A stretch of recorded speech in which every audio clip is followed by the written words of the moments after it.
Ok, bueno, este es un video que forma parte de una serie que estamos desarrollando dentro de este segundo proyecto, que nos hemos dedicado a la temática curatorial desde una perspectiva antropológica. Hemos hablado pues ya una amplia variedad de problemas críticos y de temas a lo largo de estos videos en este segundo proyecto, y hay una serie específica en la que estamos discutiendo en torno a exposiciones que fueron curadas por mí con Sulpica Angelini en 1997 y presentadas en la primavera de ese año en la Universidad de Rice. Hemos hablado de reportes etnográficos de Psique, que es la exposición de Sulpica Angelini, y la hemos analizado en base a esta problemática interdisciplinaria de arte y etnografía, arte y antropología. También tuvimos un video dedicado a argumentos con Betara Deza, de Juan José Olavarría y Ernesto Leal. Esta exposición realizada en Farish Gallery, en la galería de la Escuela de Arquitectura de la Universidad de Rice. Y bueno, la de Sulpica antes en la Galería de Arte del Rice Media Center en la Universidad de Rice. Ahora que hoy quisiéramos, también hablamos, por cierto, dedicamos un día a hablar de la exposición de Juan Carlos Rodríguez, artista venezolano que está viviendo ahora en Colombia, que trabajaba en colaboración con la recolectora de chatarras y de desechos, que presentó la novela de ella y las sábanas, el sistema de tendederas en los espacios colindantes a la galería del Ray Media Center. También hablamos de esa exposición. Hoy vamos a hablar de una cuarta exposición dentro de aquella serie de 7 exposiciones como ya hablamos en un momento dado, tienen la peculiaridad de haberse planteado desde el principio. Es decir, aquí no se trató de escoger obras que ya los artistas tenían hechas para adecuarlas a un tema curatorial, sino que la curaduría misma desde el principio convocó a los artistas temáticamente. Por lo tanto, se hicieron exposiciones exclusivamente dedicadas al problema que la curaduría como temática estaba enfocando, que como ya hemos discutido es el problema de la relación entre arte y antropología.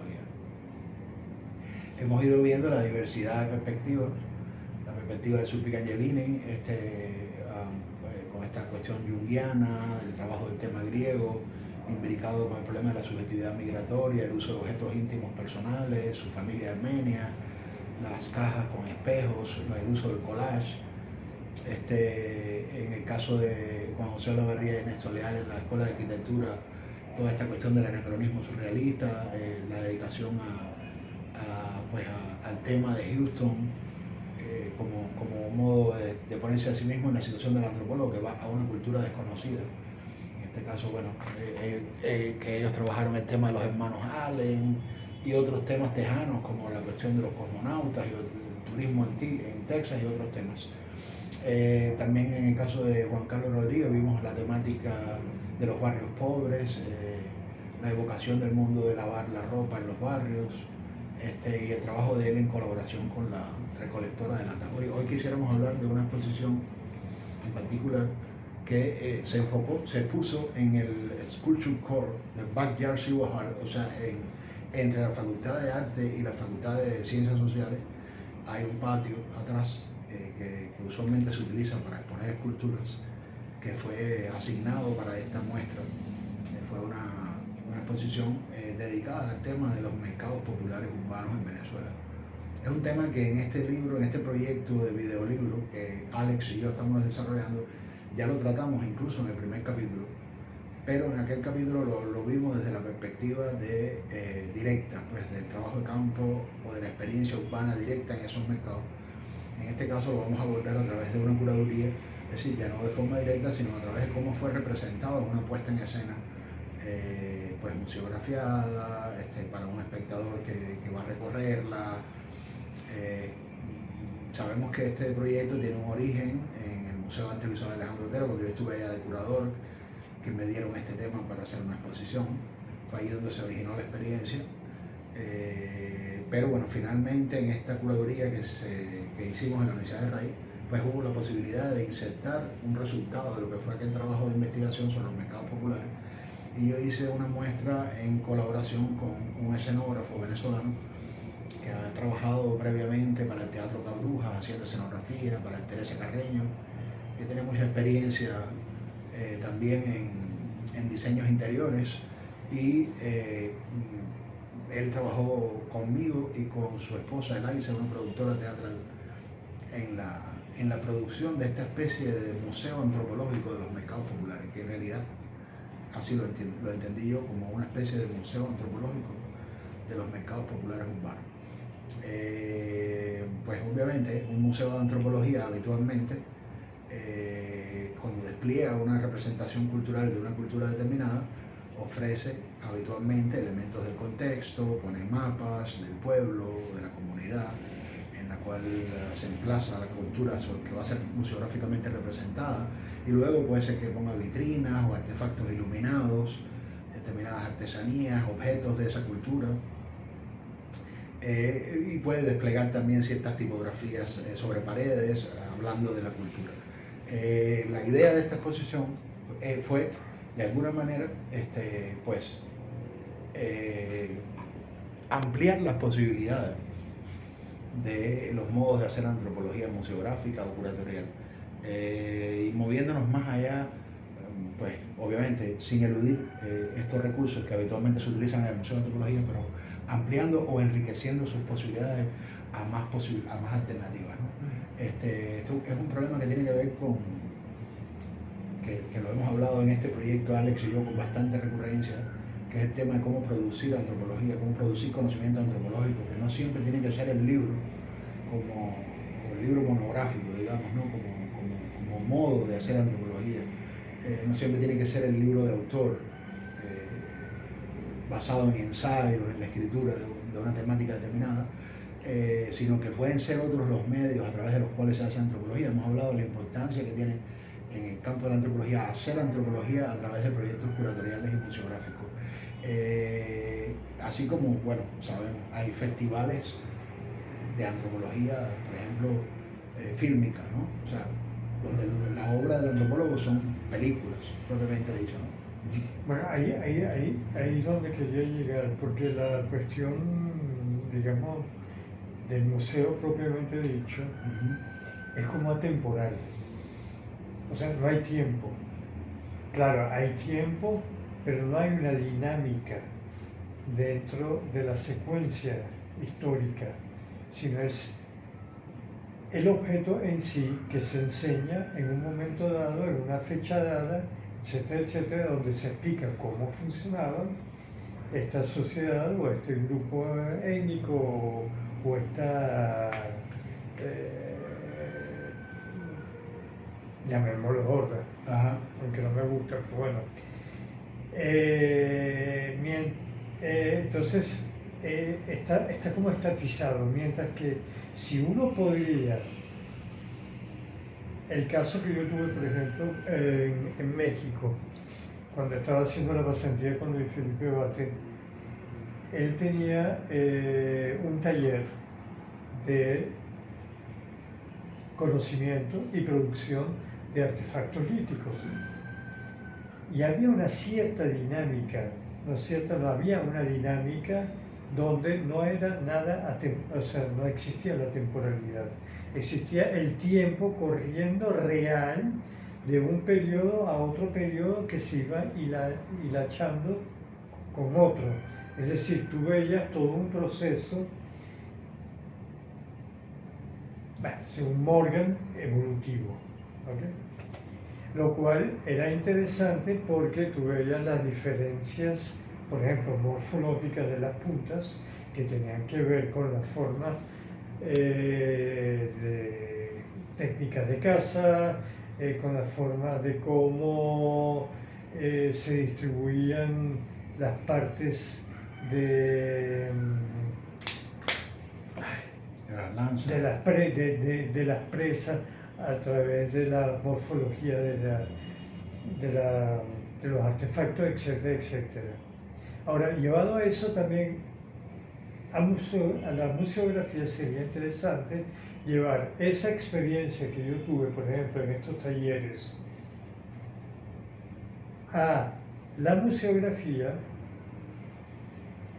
y darle una cierta vida, no solamente exponer el objeto, es más, yo diría eliminar el objeto. poner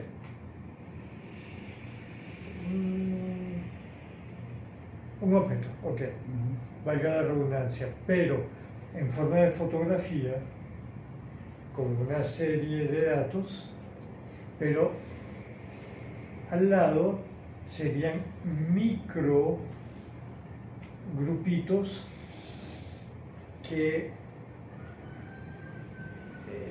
ay, estoy perdido hoy, que En este caso, ustedes estaban confeccionando la flecha. exacto, Como lo harían. que yo le daba vida a eso, que yo ¿Cómo? le daba vida a esa punta de cómo fue hecha y para qué se utilizaba. Ustedes mismos las tenían que hacer como si la hubieran hecho. Exactamente. Como si hubiera sido como la habrían hecho. Como lo hubieran hecho en el pasado.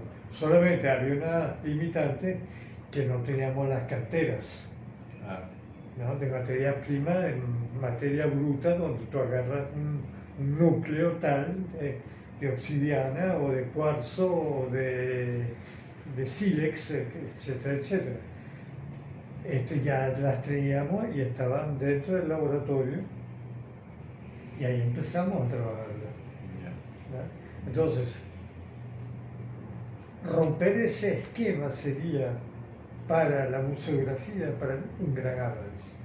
Además, atraería mucho más espectadores porque también habría como un juego entre estos micro enseñadores o profesores, o como lo quieran llamar, y el público. Entonces, hay una interacción.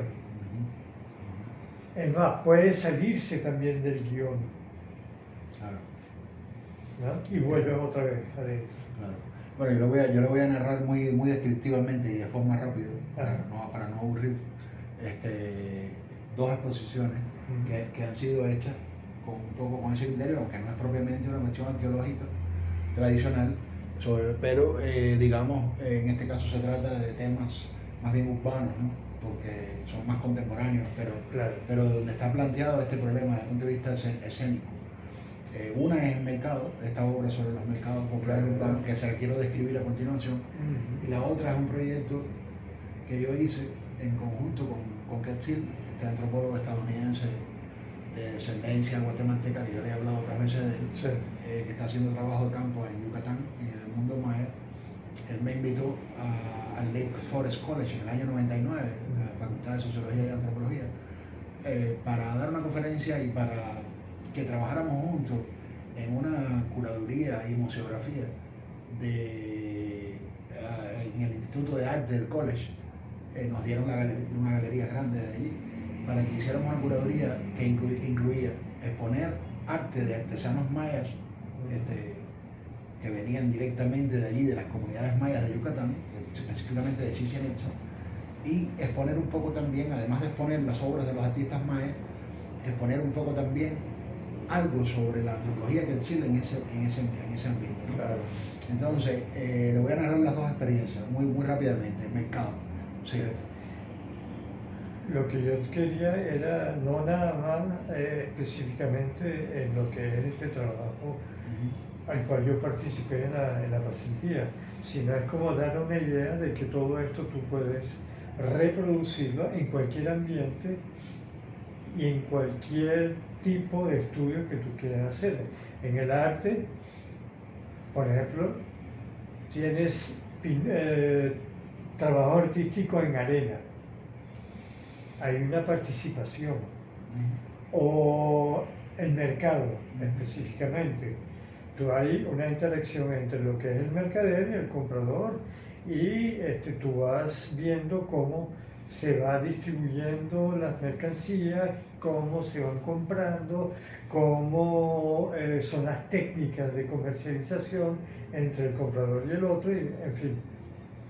Es llevarlo a una forma, como conclusión, dinámica, no estática. Y para eso los mercados es un buen ejemplo. ¿Te imaginas llevar una muestra de mercado, hacer la curaduría y montar una pieza museográfica sobre el mercado en forma activa? En forma activa. Bueno, les voy a contar lo que hicimos para que ustedes me digan lo que piensan. Lo que hicimos fue montar una estructura de hierro, ¿cómo se le llama? Modular, como las que se usan en las ferias. Cuando se hace una feria, por ejemplo, del libro, o cuando se hace una feria de cualquier producto industrial, se establece como un espacio en el cual se crean como unos paneles montados sobre, bueno, hicimos una estructura de hierro modular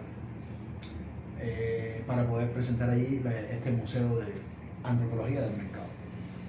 La primera habitación, una habitación pequeña, como una especie de cubículo, pusimos un texto, se podía leer en la pared, que era, podríamos llamarle como una especie de reporte del trabajo de campo, de los años dedicados a recorrer los mercados populares urbanos. Sí, ahí se habla en ese texto de muchas cosas. O sea, primero es un texto ilustrado fotográficamente, y eso es una cosa importante porque no es meramente lectura del texto. Pero bueno, lo que quiero decir es que el espectador entra a una sala donde lo primero que hace es leer un texto, si quiere, ¿no? Si no quiere, puede salir de esa habitación y seguir, y después leerlo al final, o incluso se le daba también como una especie de plegable donde estaba ese texto, y él podía llevárselo a la casa y leerlo en la casa si quería. O sea que no es que tenía necesariamente que obligatoriamente leerse el texto al comienzo de la muestra. Pero desde el punto de vista museográfico, el texto estaba en la primera habitación de la muestra y estaba acompañado de fotografías hechas en los mercados. Esta fotografía era un ensayo fotográfico verdaderamente hecho dentro de los mercados populares. Incluían, no eran mías, eran de un fotógrafo que fue conmigo a la experiencia. Por ejemplo, ahí había fotografías, digamos, por ponerle algunos ejemplos, ¿no? Desde fotografías de primeros planos, de vendedores subidos sobre plataformas, descalzos, arriba de ropa, vendiendo franelas y pregonándolas para que la gente viniera a comprarle. Desde fotografías en primer plano de los pies, o después un poquito más general donde se ve la gente parar arriba de la plataforma vendiendo, desde eso hasta fotografías cercanas de carretilleros, porque los mercados están llenos de carretilleros que van y vienen, ¿no? Claro. Fotografías cercanas de carretilleros, porque de repente estábamos caminando por aquí y de repente nos pasaba un carretillero. Hay fotos cercanas de distintos carretilleros, hasta fotografías panorámicas, ya incluso no aéreas propiamente dicho, pero relativamente semiaéreas, en el sentido de que se puede ver verdaderamente, digamos, el conglomerado que forma un mercado en un emplazamiento determinado, de varias construcciones hechas, autohechas por los mismos vendedores con sistemas modulares, de lona, de cosas, ¿no? Y un poco también el tráfico que se da en el mercado, las personas pasándolo, un poco la iconografía, digamos, urbana de lo que son estos mercados populares, ¿no? Claro, algunas fotos también de interacción entre el vendedor y el comprador, donde se ven dinámicas, ciertas dinámicas, como puede ser, por ejemplo, una mujer con dos mujeres que vienen hablando y de repente el vendedor les dice algo y entonces se interrumpe la conversación y comienza un diálogo, o están buscando algo y el vendedor les indica, o sea, un poco evocando el mundo del mercado. El texto que ellos van leyendo, lo lean después en la casa o lo lean en ese momento, habla un poco del punto de vista en los mercados. Un poco lo que habla es de que no es posible una sola perspectiva en los mercados, de que los mercados son polifónicos, multivocales, son dialógicos, polifónicos, multivocales, ¿no?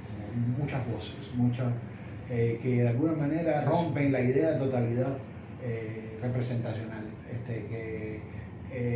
y un poco las paradojas ante las cuales se halla, en este caso, la representación antropológica, al no tratarse de una comunidad o una aldea o un pueblo que tiene una tradición donde está emplazada con una historia, de una memoria, pues digamos oral, vinculada al pasado de esas familias o de esas sino que no es un emplazamiento tradicional, sino que es un emplazamiento improvisado en un espacio urbano, en el que las cosas no están allí como están, digamos, funcionando normalmente en la sociedad, sino que allí están a la venta, intercambiándose como un trueque, como una escena de trueque, como el mercado, por esas características, reta la representación antropológica. Al ser polifónico, al ser multivocal, reta la idea habitual de la representación antropológica de ofrecer una perspectiva realista o representacional de totalidad, y obliga a la antropología a pues, dialogizarse ella misma, digamos, de alguna manera, más o menos es el argumento principal de ese texto.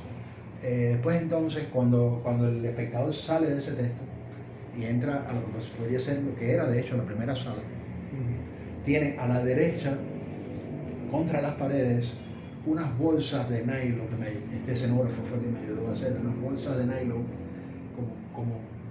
compramos unas resmas de nylon plástico transparente, muy grandes así, y hicimos unas bolsas de 3 metros grandes y las llenamos de ropa, y las colgamos del techo. Y sobre la izquierda pusimos un catre viejo.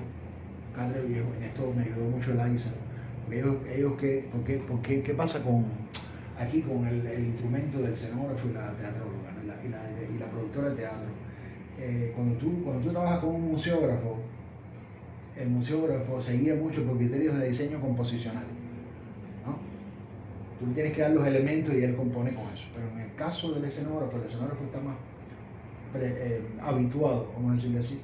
Se le da un guión, un libreto, se le dice que, no sé, un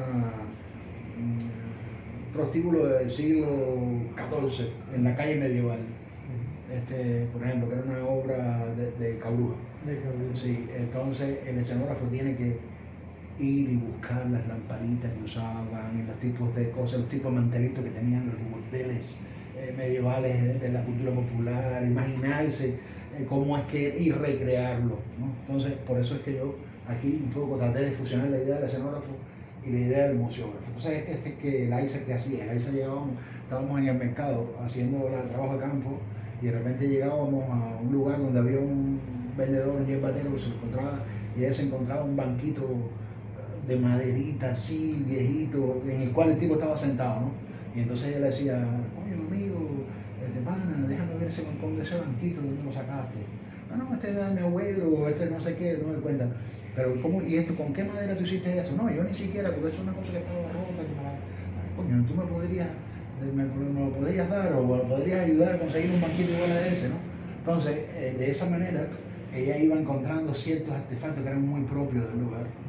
Y mucho en la obra fue solucionado con ese criterio teatral, ¿no? De recoger cosas en el mismo mercado peculiares que de alguna manera ya transmitieran los códigos de la manera como se hacen las cosas en el mercado popular, ¿no? Entonces, aquí en este caso, un poco lo que ellos quisieron, lo que Fernando y Eliza quisieron evocar, yo participé, obviamente, como el director, ¿no? Como que estaba, pero un poco la escena que quisieron recrear fue la escena de un buhonero que vive en el mercado.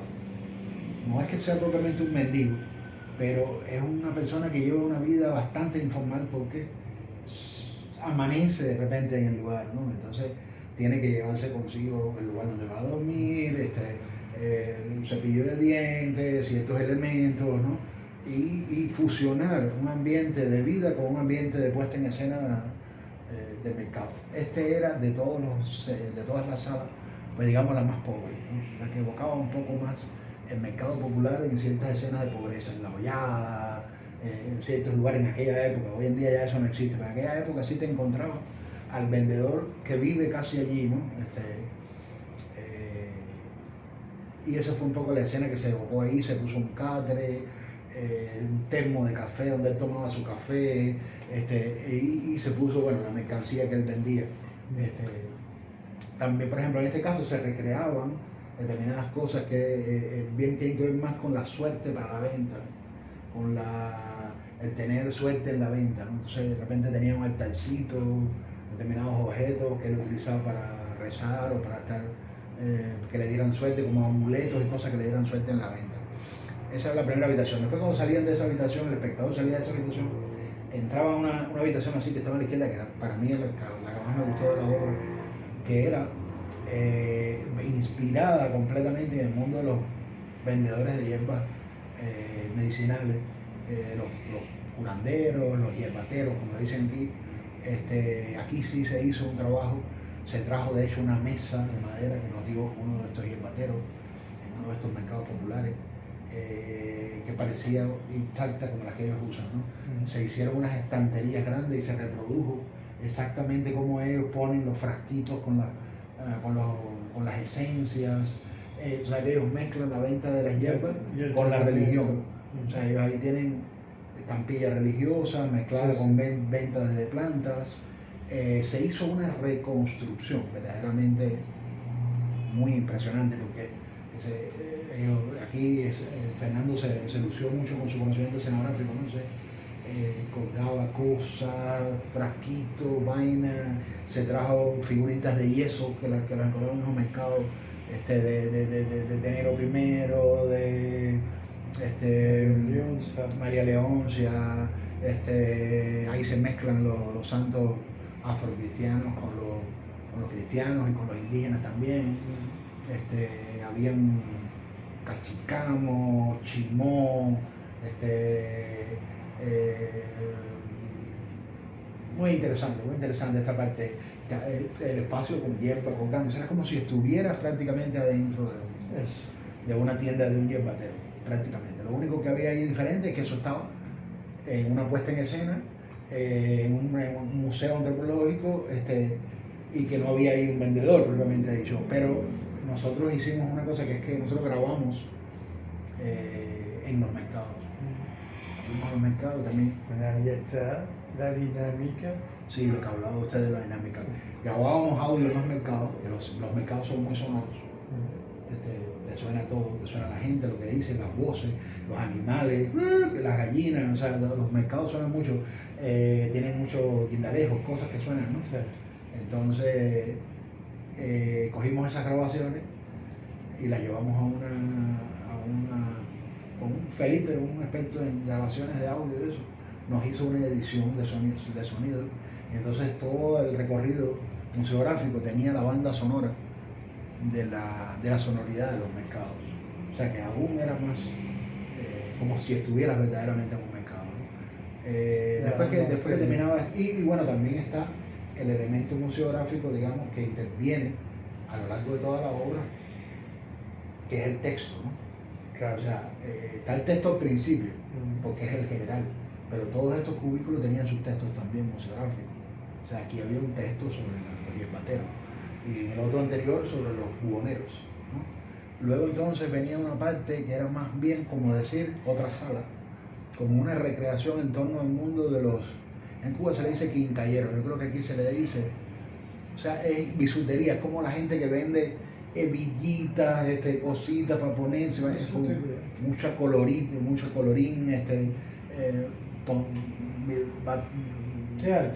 artesanía, pulseritas, vainas para las muchachas, cosas, zapaticos, vainas, discos de música. O sea, era como una quincalla, en Cuba se le dice quincalla, ¿no?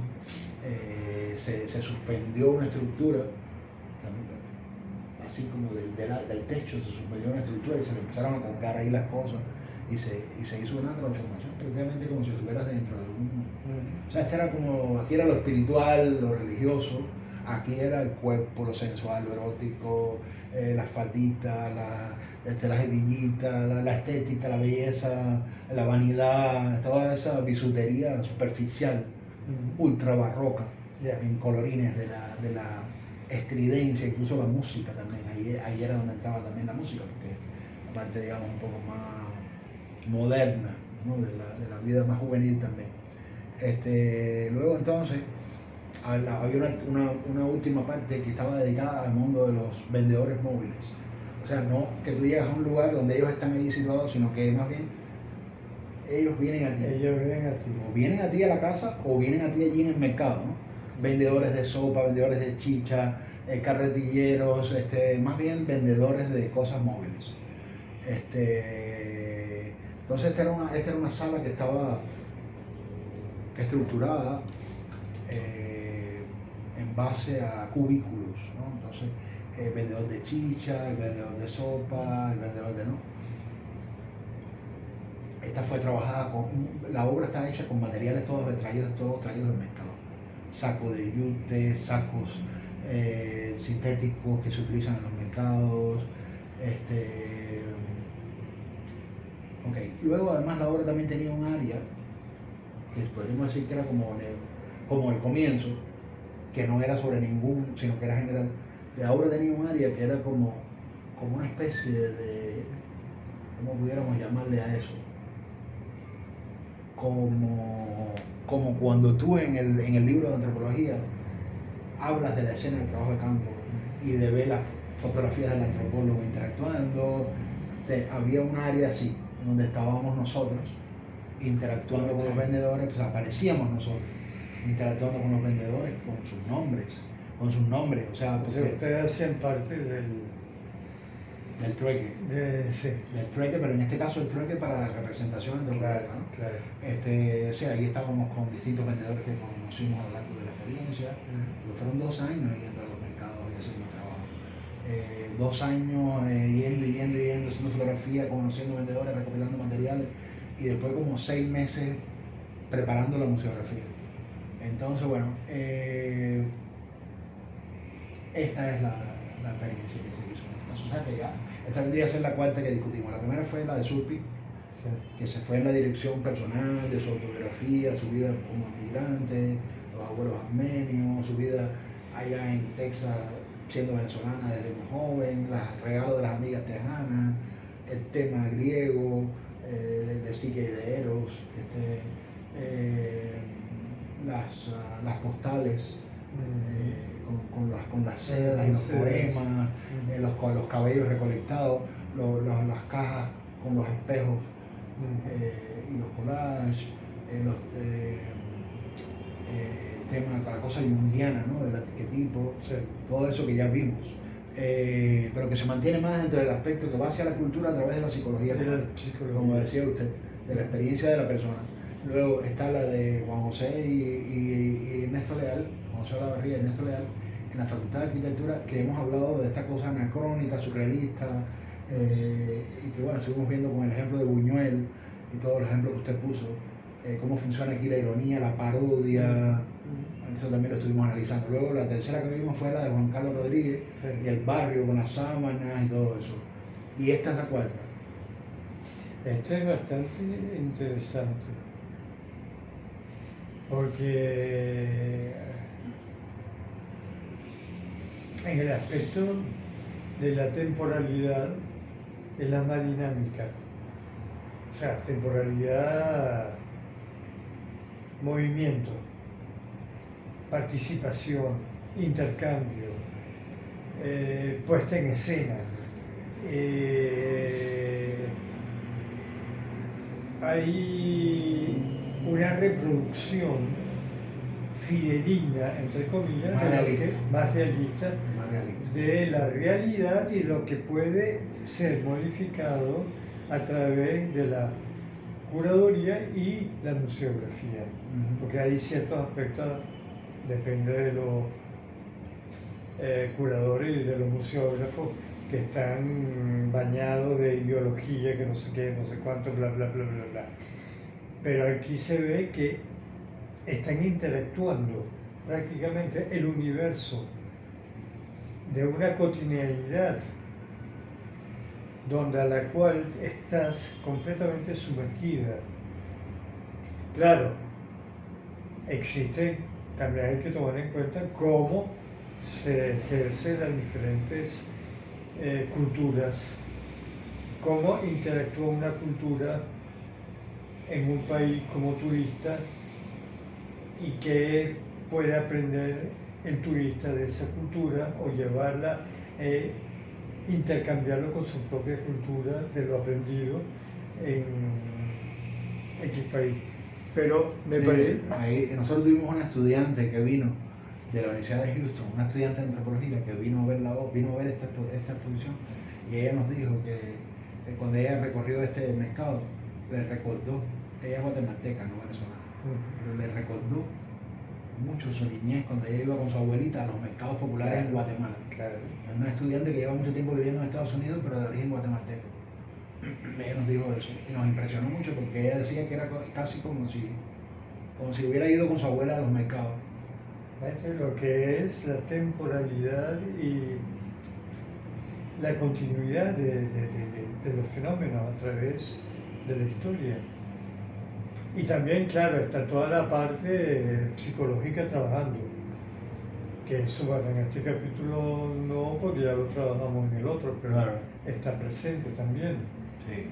¿Ya? Entonces, Esta yo pienso que es la más realista. Claro.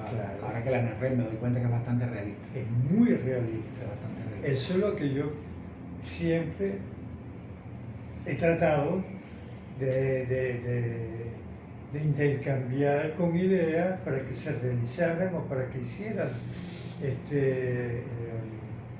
puestas en escena, diferentemente en museos o cerrados o en espacios abiertos o con la misma naturaleza, como son aquellos artistas que te hacen una cosa, imágenes, por ejemplo, en la arena y después por una ola se desvanece, pero ahí estuvo. Se constató que se plasmó una idea. Como arte efímero, dice usted. Sí. O, por ejemplo, ya vemos arte, la figura de Nazca. Hay todo un dilema, unos dicen que son arte, otros dicen que no son arte, sino que son sistemas de irrigación, otros que son mundo cosmogónico.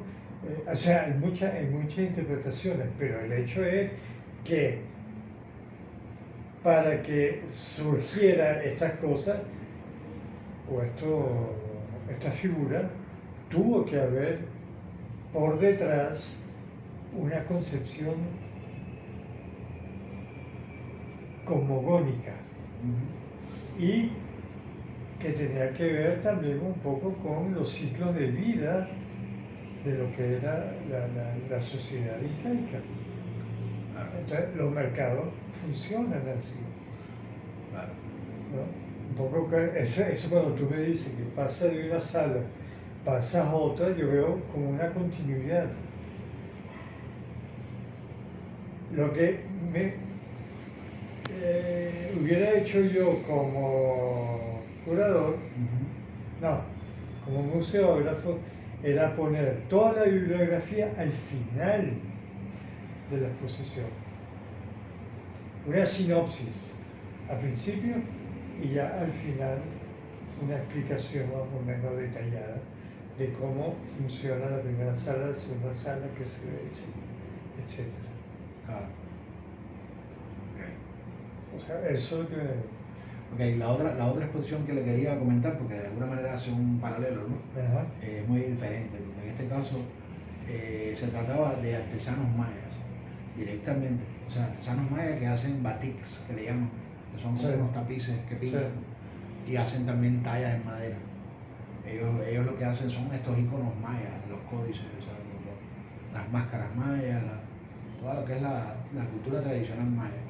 Ellos son pintores y artesanos que hacen tallas en madera y batiks, tapices pintados también de cultura maya. Entonces, la idea era, lo que tuvimos que museografiar y curar, era una exposición que tenía dos salas.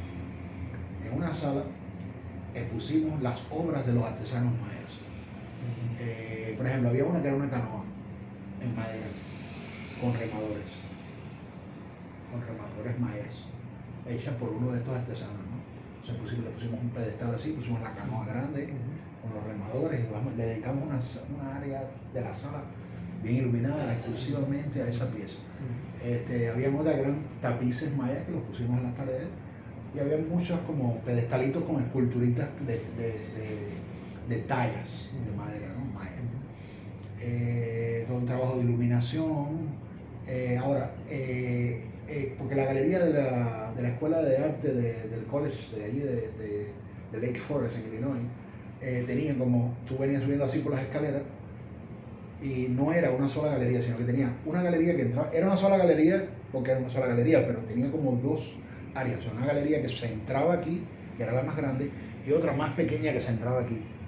Que había como un área, que llegando por la escalera había como un área común antes de entrar a cualquiera de los dos cubículos, ¿no? Ya. O sea, el mismo nombre de galería, pero con dos cubículos, Ya, con ya, dos ya. entradas diferentes. Entonces, aquí en esta pusimos todo lo que fue la museografía en maya, toda esta exposición que le acabo de decir, pero hicimos algo muy peculiar en la entrada. O sea, en el momento en que el espectador entra, lo primero que ve no son las artesanías mayas. Obviamente las ve porque está entrando a la sala y se ve que es una curaduría de artesanías mayas, pero se ve de lejos, porque están distribuidas en un espacio grande, la sala era bastante grande. Pero antes de, cuando con su cuerpo va a ir hacia allá a ver las piezas que de lejos puede ver, le hicimos una proyección aquí, porque había como una especie de columna. Ya entrando a la galería había como una columna. En esa columna proyectamos como un loop de diapositivas de la vida y el estudio de un arqueólogo, este sí era arqueólogo, propiamente dicho, que se llama Stegerberg, que hizo trabajo de campo en la década de los 40, allí mismo en Chichén Itzá. ¿Qué hicimos nosotros? Recopilamos material sobre Stegerberg, fotografías del gabinete de arqueología de Stegerberg, fotografías de Stegerberg en su estudio, fotografías de un poco las cosas que Stegerberg estudió, y simplemente en la misma sala donde estaba toda la exposición de artesanías mayas, antes era lo primero que se veía era este loop sobre Stegerberg, que había hecho trabajo de campo en los 40. Entonces, en la sala pequeña desplegamos un poco lo que es el trabajo de campo de Quetzil. O sea, ¿qué fue lo que hicimos aquí? Aquí proyectamos. ¿Desplegaron? En esta pequeña sala, la más pequeña, ya lo que tiene que ver con Quetzil como antropólogo, Quetzil Eugenio, antropólogo estadounidense de descendencia guatemalteca, hijo de padre guatemalteco, emigrado a Estados Unidos, que se graduó en la Universidad de Albany en Estados Unidos, nació en Estados Unidos, pero los padres emigraron de Guatemala, y muchos de sus familiares son todos guatemaltecos. Entonces, una vez se graduó de antropólogo en Estados Unidos, estableció su trabajo de campo en Chichén Itzá, en Yucatán. O sea, como una experiencia antropológica, como antropólogo estadounidense, pero al mismo tiempo también de sí mismo, porque él viene de allí, en su cultura, ¿no? Ese es el caso de Quetzil. Entonces, en esta pequeña salita, porque todos estos artesanos mayas los trajo Quetzil, son todos amigos de él, los conoció allá en Yucatán, son muchachos que hacen arte maya allí en Chichén Itzá. De hecho, vinieron los muchachos, los 5 artesanos mayas, fueron traídos, se les pagó un boleto aéreo, claro, y estuvieron con nosotros durante el proceso del montaje. Estuvieron allí con nosotros, vivieron incluso donde mismo vivíamos nosotros, no en la misma casa, porque nosotros vivíamos en un apartamento aparte, pero nos veíamos, andábamos en el mismo bus. O sea, toda la programación era juntos, ¿no? Salimos en la mañana, desayunábamos y los pasábamos buscando. Nos íbamos en el mismo bus para la universidad, al campus, a montar la exposición. Se estaban con nosotros los mayas. Y entonces la otra salita era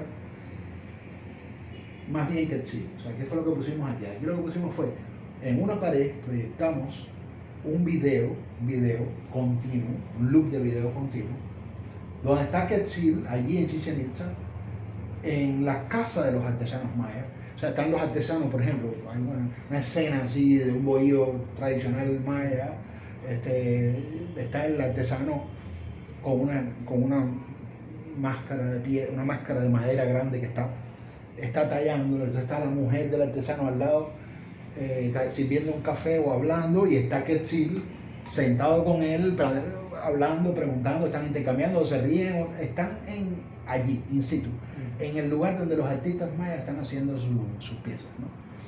Es un loop de imágenes en video, que también tienen audio, donde se ve la interacción cotidiana de Quetzil con los artesanos mayas allí en Chichén Itzá. Entonces, luego, cuando el espectador pasa esta pared donde se está proyectando eso, pusimos, ¿cómo le podría yo explicar? Esto fue una cosa muy peculiar que hicimos como una especie de caja de ilusión, o sea, una cosa negra que estaba como tapada, el espectador tenía que mirar por un hueco.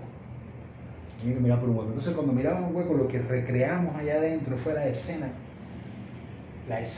de el equinoccio, que es el momento del año en que se proyecta la sombra de la serpiente en la pirámide de Maya. Entonces lo que pusimos allá adentro fue como una especie de caja de luz muy bonita, donde se ve una fotografía así impecable al fondo de la pirámide de Maya, en el momento que tiene la proyección de la sombra de la serpiente.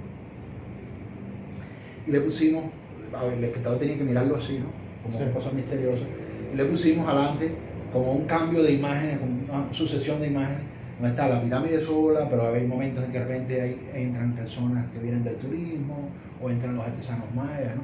Y entonces en el otro lado pusimos como una especie de mesa grande, donde pusimos, ahí lo que pusimos fueron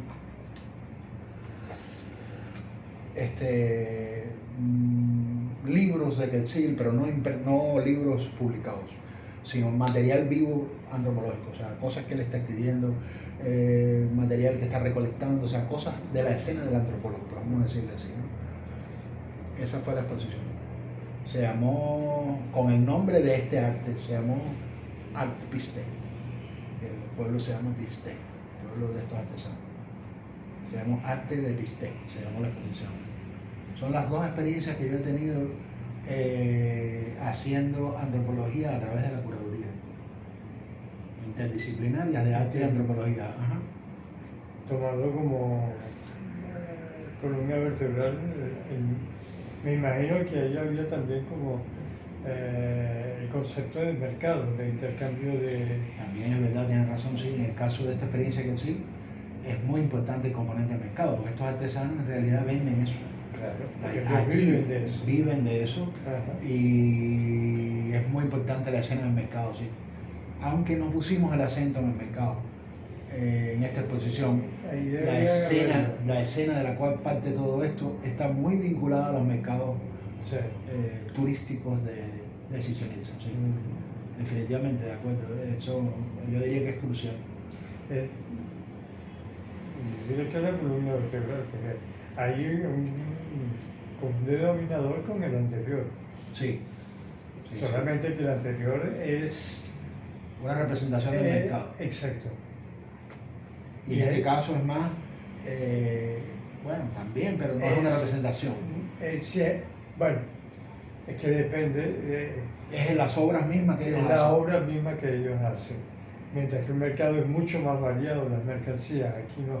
Claro, y en este caso es un mercado de arte. Exacto. O de artesanía, y en el otro caso de la otra obra no es arte propiamente dicho. No es arte propiamente dicho. Pero sí está bien, está interesante, pero me gusta más el primero. Me gusta más el primero. Sí, porque es más estético, más... es menos tradicional, es mucho más transformador. Contemporáneo. Es contemporáneo, ¿no? El otro es como más antropología tradicional. Claro. Ese es como sí. Malinowski, que tú agarras toda la obra de Malinowski, de Carlos Trovian, ve, te describe cómo hacen las canoas, cómo distribuyen las mercancías, cómo hacen los trueques, pero hasta ahí. Es verdad, sí, es más tradicional. Entonces, pero el de los mercados en espacios cerrados, ahí sí hay una dinámica que es interactiva, que es casi el modo de vida cotidiano de un ser humano desde que se levanta hasta que se acuesta. Claro, pasando por el mercado, ¿no? Pero la idea es esa. Claro. Y sería bueno trabajarlo un poco más. A mí me gustaría hacer una experiencia nueva después de los años, porque eso fue en 97, ya hace mucho tiempo. 2007, 10 años, 2017, 20. Estamos en el 26, 9, 29 años hace eso. Imagínate. ¿Sabes lo que sería interesante también? Ya siendo tercera edad. Ajá. ¿Cuál es el porcentaje estadístico de personas de tercera edad que van a los mercados. ¿Y por qué escogen los mercados y no los supermercados, por ejemplo? Eso sería interesante, porque ahí está toda una parte. Tienes tercera edad, tienes todo un pasado, tienes un background que está intercambiando continuamente segundo a segundo, pero la escogencia del mercado es más humano que un supermercado. Puedes relacionarte más humanamente en un mercado que en un supermercado. Claro, mucho más. O sea, eso sería. Un mercado popular es una escena antropológica, un supermercado es otra cosa. Es una cosa fría, es una cosa. Sí, Es mercantil, netamente mercantil. Sí, sí, completamente. Ahí sería más bien un estudio de sociología. Pero ya hoy en día no son tan intensos como eran antes, al menos la impresión que tengo, ¿no? Así que me voy a seguir, a lo mejor todavía son igualmente interesantes. En aquella época eran un fenómeno, los mercados populares urbanos aquí eran un fenómeno. No, y lo siguen. Lo siguen siendo. Siguen siendo. Lo que pasa es que uno por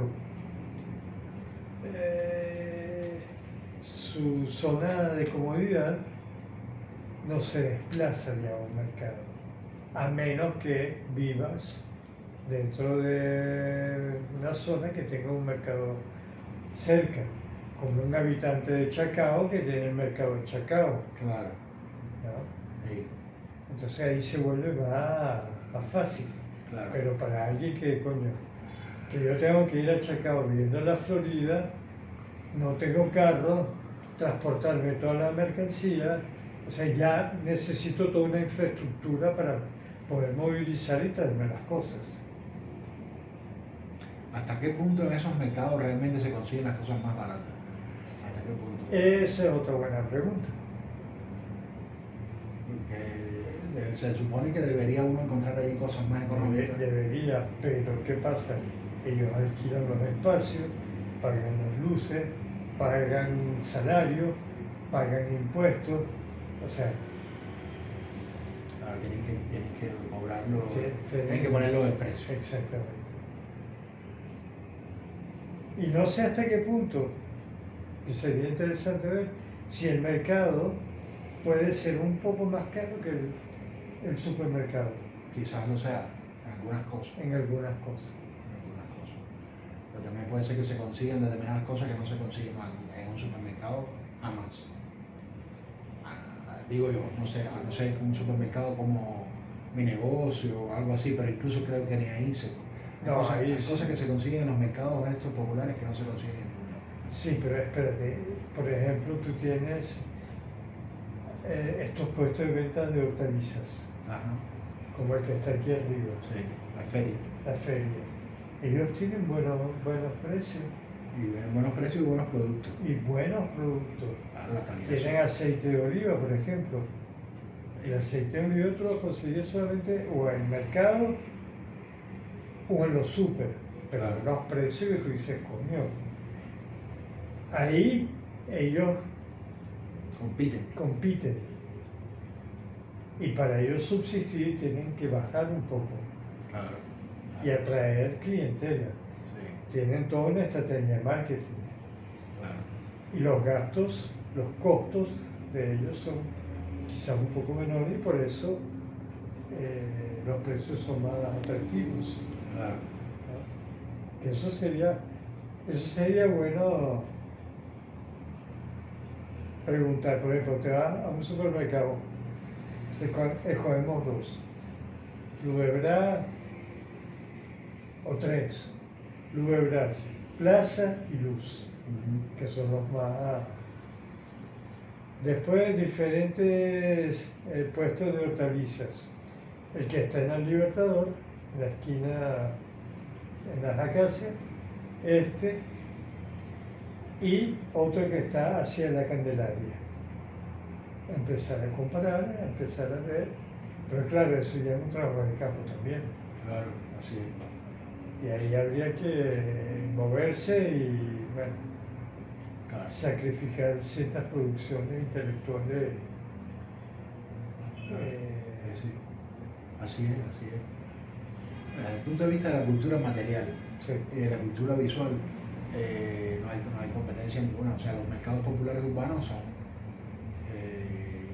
claro, depende de cuál tipo sea, ¿no? Porque todavía existen aquellos que habían antes, que la gente construía sus propias estructuras de lona y todo eso, todavía existen. Digo en Caracas, porque yo sé que me imagino que hacia el interior existan todavía esos mercados. O sea, aquellos mercados que ellos mismos los construían, que se ven así como los techos hechos por ellos, en lona, para protegerse de la lluvia, que están en la calle, que uno va caminando por la calle y los va viendo a izquierda y a la derecha. Sí, sí, sí. ¿Existen todavía esos mercados? Eso yo no lo he visto. Hacia La Hollada o hacia Catia. Puede ser, puede ser. En Catia había un bulevar donde ellos se desplegaban, aquí en los 90. En el bulevar de Catia se desplegaban. Seguramente deben existir todavía, pero no sé hasta qué punto se mantienen o como tradicionalmente se han cambiado, no han cambiado. Porque esto de las hortalizas no son hortalizas nada más, ellos venden pan y venden esto, venden una pila de cosas. Sí. Entonces esto podría sustituir, claro, micro. Estos son pequeños.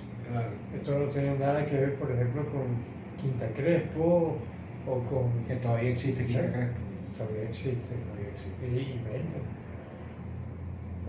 Chacao, Huacaipuro, que está aquí. Huacaipuro, No hemos ido. ahí todavía eso está... Como era antes.